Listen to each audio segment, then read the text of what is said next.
Alright, so welcome everyone. Now we will be starting our discussion. This is chapter 1 for our professional salesmanship. So for this chapter, we will be discussing the introduction to salesmanship. So we will be tackling the concepts, the definition of terms, what is salesmanship, and how will it differ from personal selling or just selling. So let us define what is selling. So, by definition, sale is the last step in selling goods or services in exchange for money. In the case in the Philippines, we are accepting the legal tender, which is the Philippine peso dito sa Pilipinas, or something else of value, especially now that it is becoming more popular yung barter trade. What is barter trade? Exchanging of goods with another type of goods. Okay, but most of the time, we are exchanging our goods with money. So when a deal is closed, it means that the customer has agreed to buy the product or service and paid for it in full or in part. Kasi sometimes, we are buying items or products in installment basis. Again, it's becoming popular yung paggamit ng credit card or yung mga credit services companies natin such as home credit. Okay? It starts with the consent or the agreement of both parties, okay, to an acquisition, appropriation, or even request. This is followed by the passing of title or the ownership of the specific item or specific goods, and the application and due settlement of a price. Either you will pay it in full, okay, or you will pay it in installment, which is due to the seller's need to pass ownership. Being a price, the seller is happy to give the ownership of that item or any claim of that item. Okay? Once we transfer now this ownership from one person to another, from the seller to the buyer, meron na tayong tinatawag na sale or selling. Okay? Even though the buyer is part of the sale, he doesn't carry out the sale. Nandyan yan kay seller. Okay? Only the seller ang magbebenta niya. Okay? It's up to the buyer if he or she will agree on the set price. Alright? That is the concept of selling.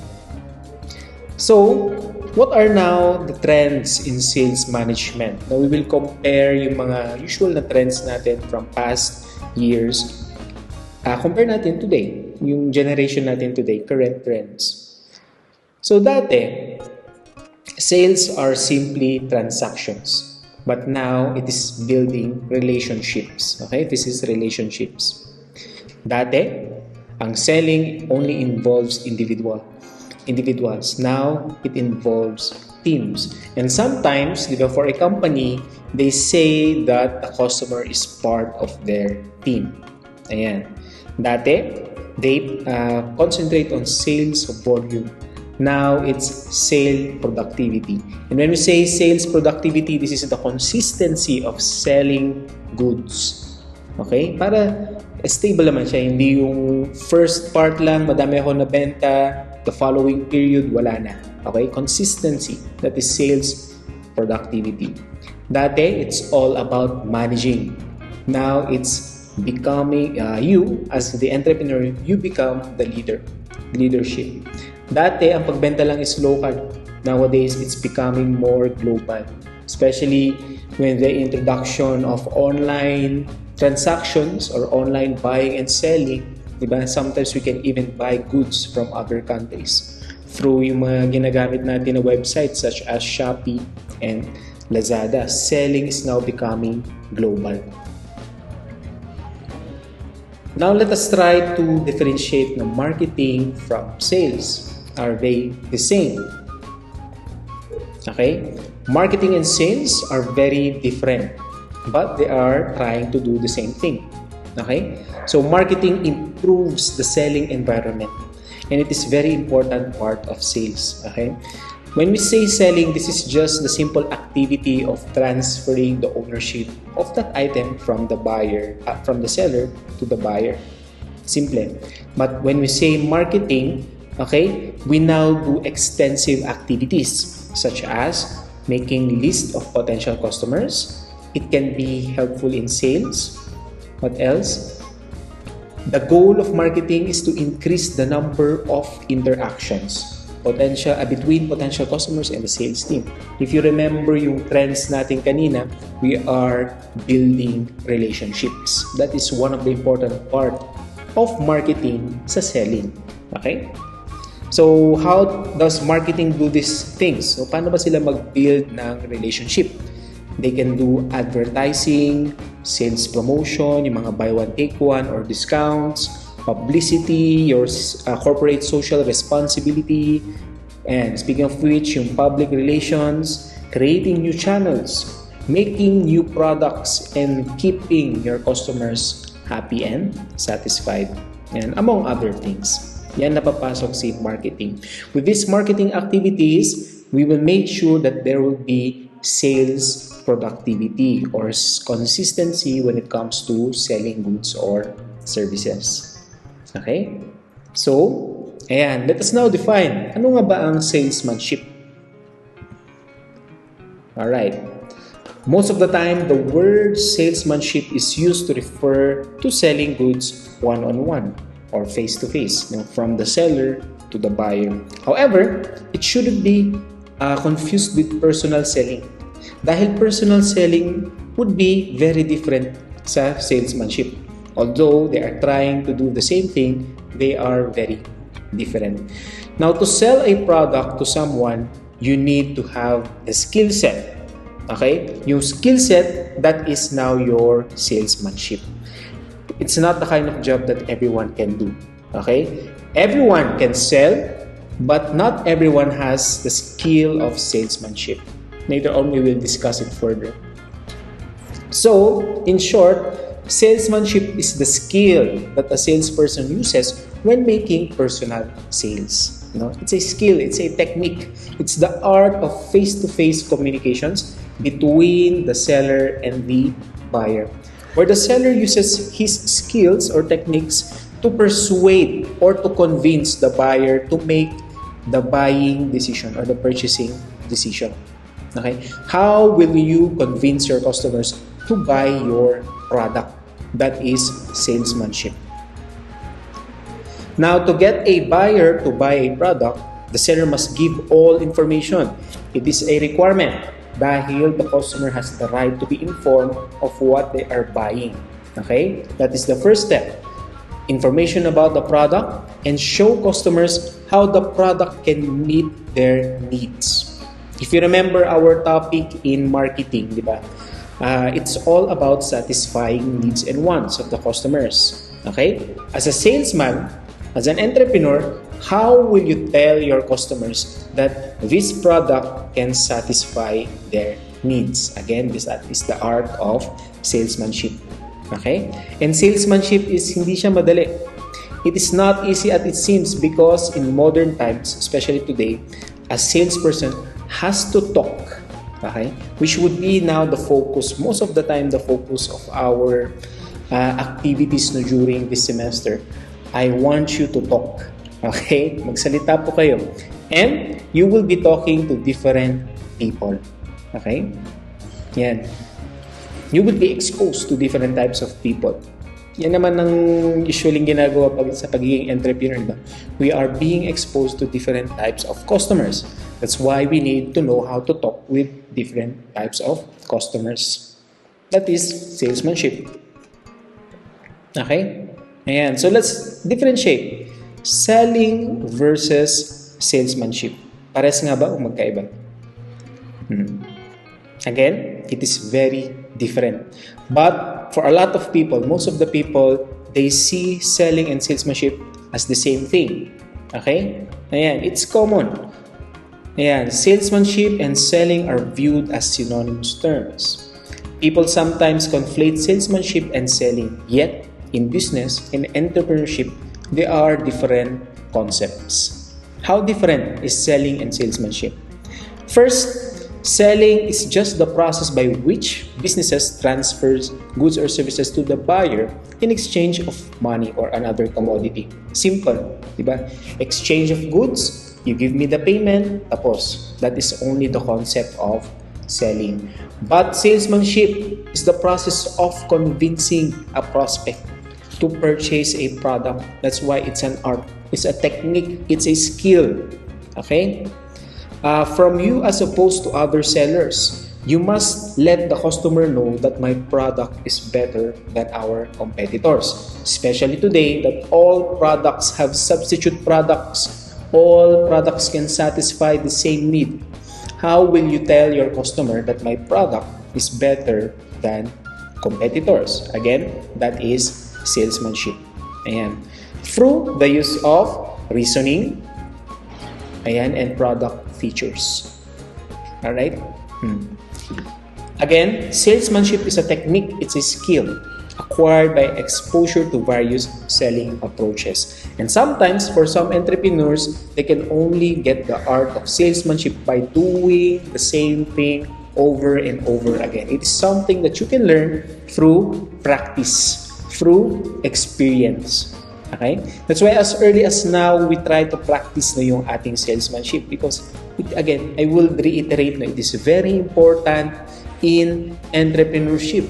Now, even if you have the best product, a good product, if you do not know how to sell that product, then it's useless. Papasok at papasok si salesmanship. It's a very important concept. Okay? Saan na ako? Ayan. It is a complex process that requires effort to master. Okay? Gagawin natin for this sem, it's just I will lay out all the foundations, but it's up to you to master yung salesmanship. It cannot be accomplished easily. Selling also requires the expertise. Diba? You must know everything about your product, the process. Whereas selling is just straightforward operations of simply exchanging goods. Okay? Even children can do it. Okay? Yan ang tandaan natin sa selling. Even children can do it. Kayang magbenta ng bata. But, can you convince a customer? That is another thing. Okay? So, that is now the difference of selling and salesmanship. So what are now the objectives of salesmanship? Why do we need to learn the art of salesmanship? First is to attract and engage potential buyer or lead. Okay? Ano yung ibig sabihin ng lead? It's potential buyer. Alright? The first objective to attract a potential customer who has shown any interest to product or service. Especially, it always starts with interest. If you see the customer has the interest to buy your product, hindi naman yan bibilihin agad. It's only an interest. It's part of the job of a salesman to convince yung customer na yun to change yung interest to a purchasing decision. Interesado ka lang to mapapabili mo siya ng item. Again, one of the objectives of salesmanship. Number 2 is to properly educate the potential client. Okay? And what do you mean by educating? Alright? It involves properly educating the potential customer. This includes educating about the benefits of the product, the value-added features of the product, the price, and everything about the product or service. Going back sa sinabi ko kanina na concept, the customer has the right to know all information about the product. At sino po ang magsasabi nun? Of course, it's the salesman. Okay? So, the salesman will educate the customer about the product. That's why it is objective number 2. How about objective number 3? Urging or convincing the potential client to buy. Diba? Changing from interest to buy to decision to buy. Okay? Educating the potential client is not enough. A salesperson needs to convince the potential buyer that this product or service is the best solution to the need. Okay? And number 5 is making the sales. This is indeed the basic motive naman ng sales. In fact, the number of sales is the measure of success in personal selling. Diba? How will you know if your skills or art in salesmanship is good or not? If the customer would buy the product. Okay? Kung napabili mo siya, it means that you are good in selling. Okay? And last is to have the sales repetition. As mentioned earlier, it is about making sales and building a long-lasting, profitable relationship. Diba? Going back in our trends in sales management, relationship is very important. Now, let's try to observe what is happening. I'm sure you have encountered some salesman na nakakainis, no? There are some salesmen they are threatening customers to buy the product. Tinatakot, di ba? They might be achieving some of these objectives, no? Pero itong which is the most important part of objectives of salesmanship is sales repetition. Kung tinakot mo yung customer to buy your product, once lang siya bibili. Okay? Once lang siya bibili, there would never be repetition of sales. Okay? There would never be a build relationship. Diba? I'm sure you have encountered yung mga ganyan. Meron pa yung minsan nakakainis, yung makukulit. Diba? Tinatawagan kayo or binubuntutan kayo sa center mall or SM. Those are not good salesmanship skills. Kasi nakakainis. No? At sometimes, it's you are not comfortable diba, sa kanila. I'll give you a warning. No? Kasi there are some salesmen. I have experienced this in malls. They are trying to ask you financial details. Yung mga nagtatanong, sir, meron ka bang credit card? May laman ba yung bangko mo? These are predatory types of salesmanship which is never good. Kasi you are, if you are that type of salesman, you are fishing information, no? Kumukuha ka ng information. And you are going to use that for bad things. Kasi there are some example cases na nakuhanan sila ng information kasi hindi nila alam na bigyan na pala sila or naka-register na pa sila ng credit cards or biglang nag-auto debit yung kanilang bank account, nabawasan ng 5,000, 10,000 at napunta dun sa company na yun. That is other term is pambubudol, okay? That will never be a good technique or technique or style of salesmanship, no? Again, if we are going to be good in salesmanship, there would be relationship build, there would be sales repetition, which is the most important objective in salesmanship. Bibili at bibili ulit sila sa inyong business. Okay, so what are the forms of selling? Ayan. We do have the most popular today, yung selling across the tables. Yung salesperson or an entrepreneur will try to do business meetings. Ito yung ginagamit nating term. Business meetings. Diba? Sometimes you meet in a coffee shop or a restaurant, ilalatag niya lahat ng mga kanyang products or offerings at they will try to convince you to purchase that item. So under this selling strategy, the firm's sales executives or representatives or salesmen negotiate sales or sales transactions across the table. Again, yung business meeting type. They are inviting prospective customers to the company premises or meeting venue, usually a hotel. Another example dito is yung tinatawag nating product presentations. Diba yung ginagawa ng ating mga networking companies. It's the same, selling across the table. This strategy is used for long-term, high-value deals that develop buyer-supplier relationship.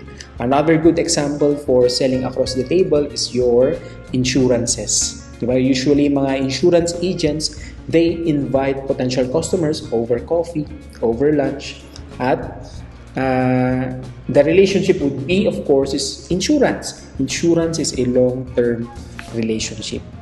Okay? This includes inputs fabricated parts for manufacturing companies, raw materials, equipment, and even installation. Same with consumer durables components, price, quality, and supply negotiations usually take longer. Bakit kaya mas mahaba? Dahil the customer would not usually decide after the business meeting. Pinag-iisipan pa niya yan. Okay? Kaya negotiations might take longer. Okay. For us, dito sa entrepreneurship, Department of Entrepreneurship, usually ang ginagamit talaga natin, especially for food establishments or even yung mga boutiques, selling at the counter. Ito na yung a customer will go inside your shop and you will try to convince him or her to buy the product. It's the most prevalent way salesmen sell things on their own shop or store. A salesman at a certain counter, yan, for example yan, attends to customers in the shops, exhibits the products, papakita niya, sir, ito po magandang product, provides all the information needed by the customer, and participates in the client's decision-making process. So, the customer buys the product discussed and displays.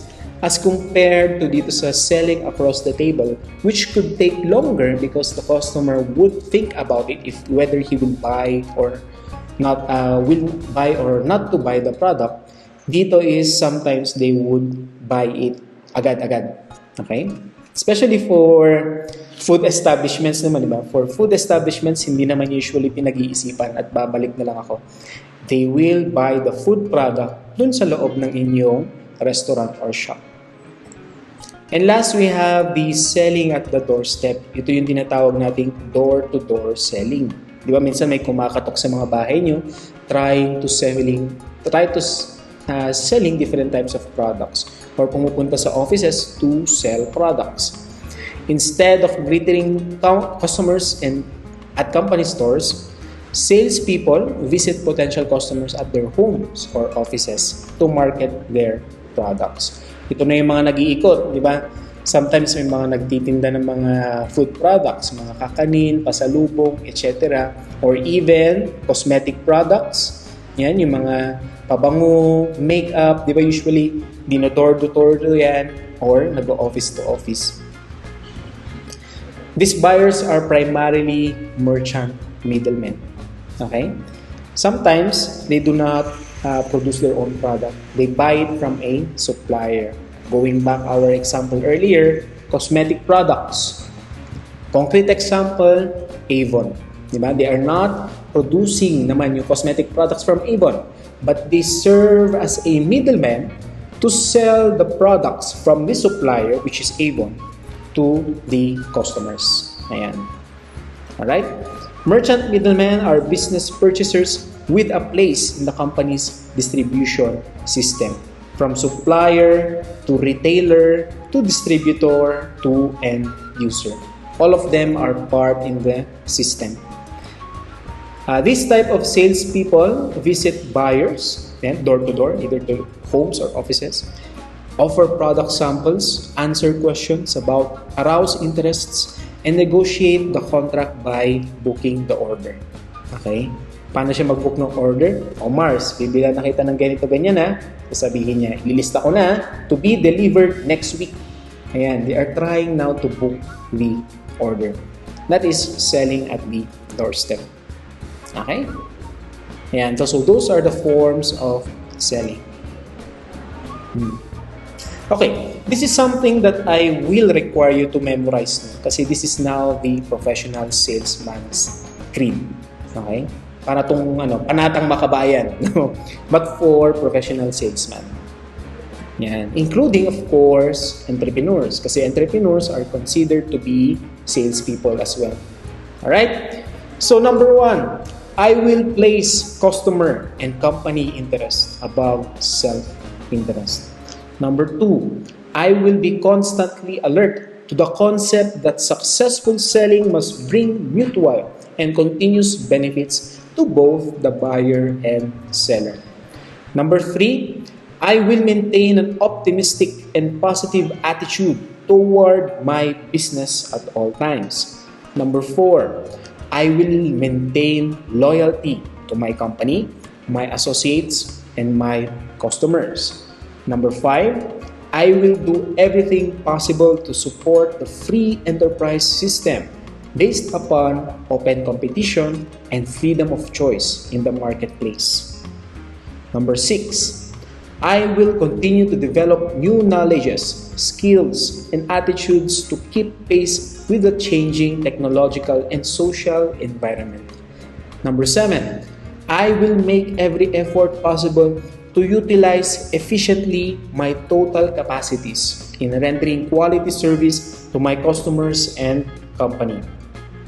Number 8, I will never violate the trust and confidence of my customers or associates.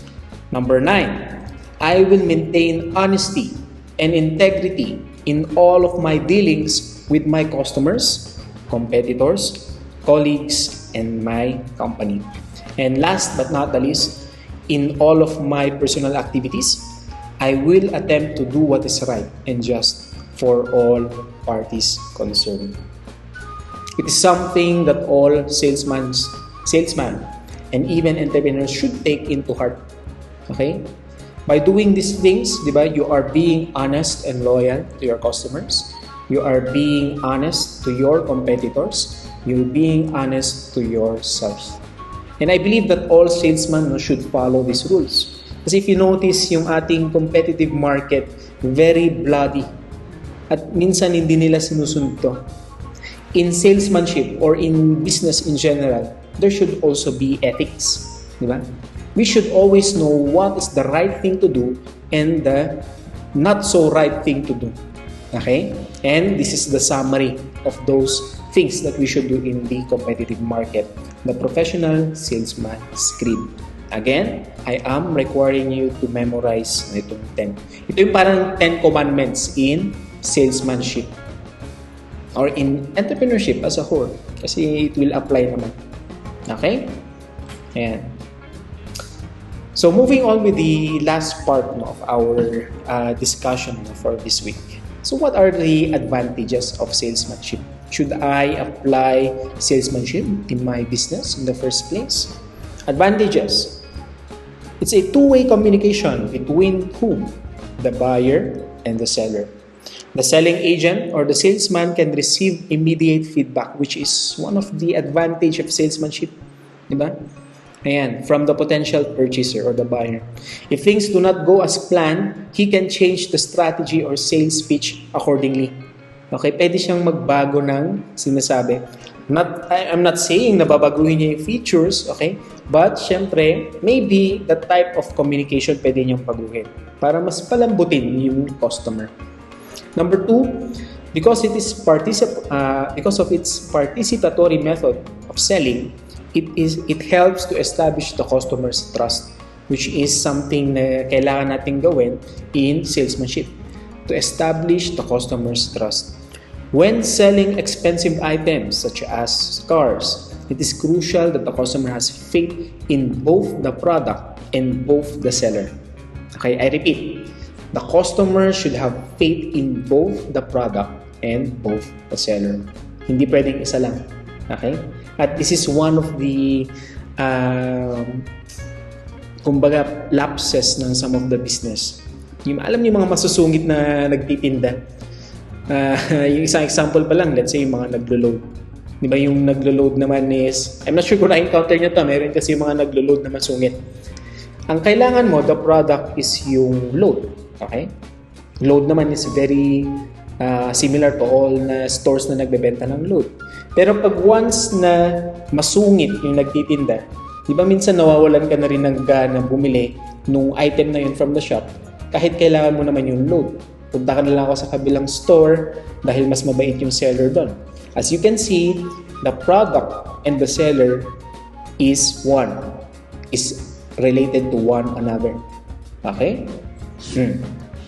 That's why the customer, you must establish faith in both the product and the seller. What else? Advantages. Additionally, it is more convincing kind of advertising. Why? As for advertising kasi, what you see dun sa TV advertisement or radio advertisement, yun na yun.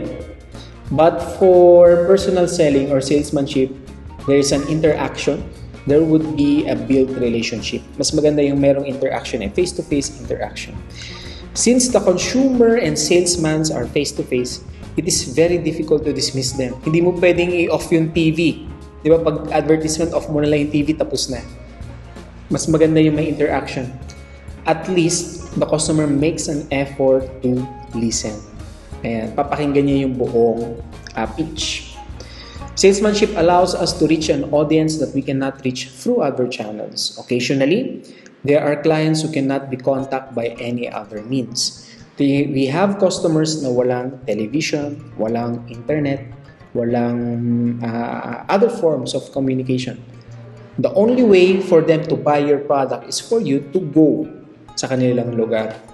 Again, one advantage of salesmanship. How about disadvantage? Of course, salesmanship have disadvantages. Number one, it is very, very expensive. Especially when you are doing one-on-one. Di ba? Kada tao or potential customers na pupuntahan mo, there would be costs. Hindi compared sa advertisement, di ba? Ilagay mo sa television, thousands of people can already watch, di ba, your advertisement. But for salesmanship, you have to do it one by one and it usually takes time. Okay? And there is a need for substantial capital expenditures. Number two, labor extensive. Dahil in a company or a business, hindi mo lang kailangan ng isang salesman. Diba? If you want your product to be spread on different areas, you have to invest on more salesmen. Okay? It is labor-intensive strategy because a large sales staff is required for successful personal selling. Additionally, salesman training is time-consuming and of course, expensive. Diba? You have to train your salesmen. Furthermore, the strategy can only reach a limited number of individuals as compared to TV and radio advertisements na mas marami ang reach and it could reach in different areas in the Philippines at the shortest time possible. Okay? Ayan. So that's it. That's the introduction to salesmanship. I have included my sources here. So if you are interested to learn more about the concepts that I have discussed, feel free to visit these sources. Anyway, everything naman na linagay ko dito are available sa internet and also the library if you want to visit the library. Okay, so that is the first discussion natin in professional salesmanship. As a rule sa aking klase, I need you to comment your name dun sa ating comment section for your attendance. Okay? And I will see you on our next meeting. So thank you for watching and stay safe. Goodbye.